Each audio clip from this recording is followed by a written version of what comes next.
Just what'd you think of Boo in his first action and how he carried out his assignments throughout the game? I thought he did a great job. We had a couple guys that played for the first time, and he was one of them and made some plays. Moment wasn't too big for him, and and obviously we'd love to see what he looks like this game, because obviously you're trying to make the biggest improvement, from game 1 to game 2. But I thought he played well. Obviously, you guys are very aware of Concepcion for NC State. What are some of the things they try to do with them, and what are some of the biggest challenges in defending him? He's a great player. I mean, we're aware of it. He's been very productive in his career. Just not doing more than your job, really. Just do your job. Obviously have eye discipline. Be aware where he's at, because he can move. He can be in any kind of position. He can be in the backfield. Obviously, he can be as an outside receiver. He can be an inside receiver. He's a ball in hand guy. But no more, no less. Not doing more than what your job is, and then obviously being disciplined to know that don't let the motions and the shift get you off of what your assignment is. And that's what they do. They do a great job with their scheme. And we just got to do a great job of executing.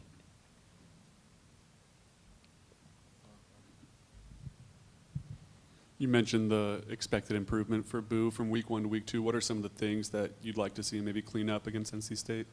I think for the most part, all the guys, right? Again, you want to make the biggest improvement from game 1 to game 2. There's no preseason games, obviously, in college, and to be able to play the amount of guys we played in the first ball game and get the experience, the ones that didn't have it.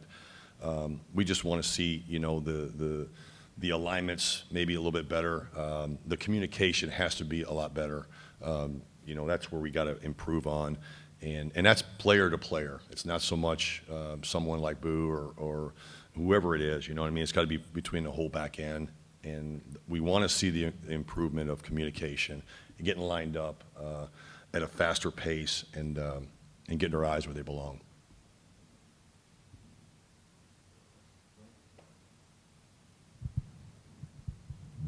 Coach, you've been at this a long time. I mean, was that a typical game 1? Was that better than a typical game 1 for a secondary? I know you got to play a lot of guys. Right. Was that kind of game 1, it's under your belt, now you go to game 2? Is that sort of what you thought and expected? We kept saying that, you got to come out at midseason form. Again, like I said a little while ago, you don't have preseason games where you have a scrimmage, and we just scrimmaged ourselves, So we had to be at midseason form. And that had to be with the communication, the alignments, and then obviously execute in the defense. And I thought for the most part we did that. Obviously we got some things that we had to correct, things that we didn't like, how we executed. And I think that, again, this is a different game from a standpoint of how much more they give us, and we got to improve tremendously with the communication, like I said just a minute ago, but I thought they played. I thought they played hard. I thought they played energized. I think that for a first ball game, it was pretty good. It really was from the back end standpoint. The entire defense. Coach, what's the challenge of facing a quarterback with so much experience like Grayson McCall, and what have you seen from him and watching film preparing for this game? Yeah, he's athletic. He's obviously had a lot of success in the previous spot that he was at, and he's got leadership. He's got good awareness, field awareness of what defenses are doing. So you got an experienced guy back there with some weapons, and I mean players, athletic players outside and at the receiver position, at the tight end position, the running back position. So we got to make sure that we're well aware of the situations in the ball game. You don't have an inexperienced guy.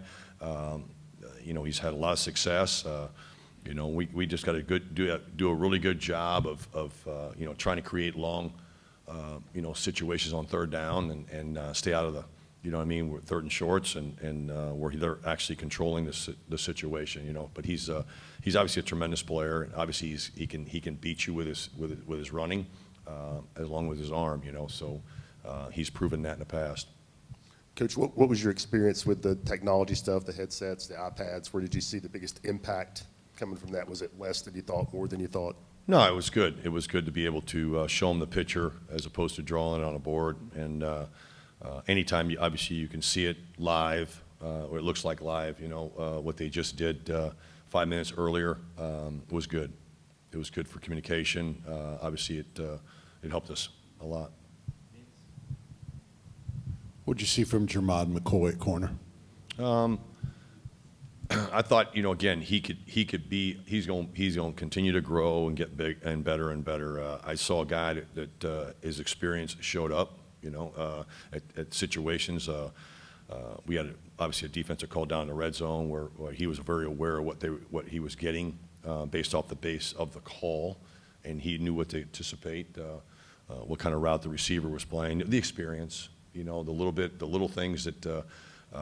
He's got great field awareness, and his experience showed up in that moment and in some other plays too.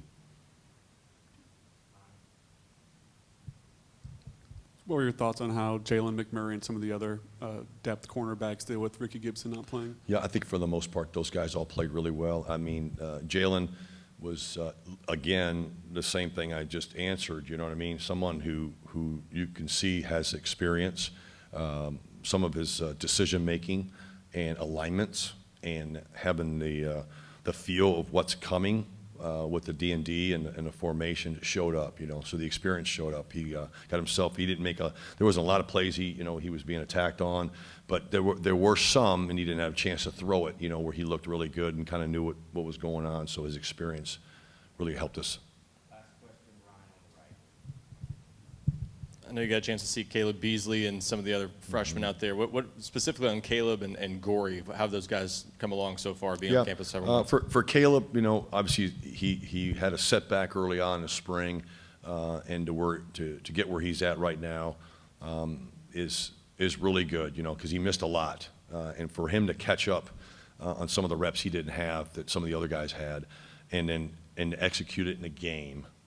He wasn't perfect, but by no means. But to see the calmness of a freshman in his first year, obviously, I know he's here earlier than like most are now. But and to have make adjustments, didn't do it quite well like it was supposed to be on one of the plays he had, But he was able to take the coaching and the adjustment and it was seamless the rest of the way, so it was really good. Marcus got in there at late, was really good. It's awesome to get Marcus in there at the end. Made a tackle, made a nice play on a seam route that they threw, and so it's good to get all the guys that got in there. That's you can't. That's a tremendous advantage to get those guys that experience, in that situation. Thank you, Coach. Yep. Thanks, guys. Appreciate it.